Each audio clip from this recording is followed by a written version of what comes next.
Realty income stock's been on a wild couple years, currently at 57 bucks a share. If you look here, before the pandemic, they were actually trading much higher than that in the high 60s, low 70s, I think. Since then, they've never fully recovered. You can see here, oh, they did get back to around 73, but since then, trading down into the 40s at a couple points, recently spiked up to the 60s, back down into the low 50s, and now it's kind of at a midpoint here at that 57% range, up about 6% in the last month. With that being said, the dividend yield on this one is still over 5.5%. They increase it, albeit pretty slightly, on a quarterly basis. Think like 1% or 0.5% a quarter. But that's good news that they're not just holding that high yield. They're still committed to increasing it as they drive synergies and scale on the business. They're increasingly buying more and more real estate over in Europe, where they can get lower debt than in the US in terms of the interest rate they're paying, and they can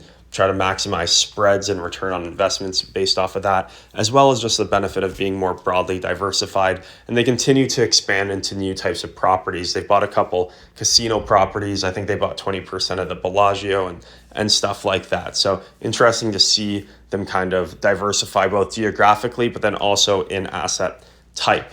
So this is one that I still like. I have a pretty decent sized position here, about 210 shares, getting that 5.5% dividend yield, even though my total return on it's about flat, down a couple percent. This is one that I would keep strategically nibbling into over time to get that monthly bill or dividend I get going up and up, in addition to the dividend increases that I get on a quarterly basis. If you like this kind of content, be sure to subscribe to the channel, like this video for more. Thanks.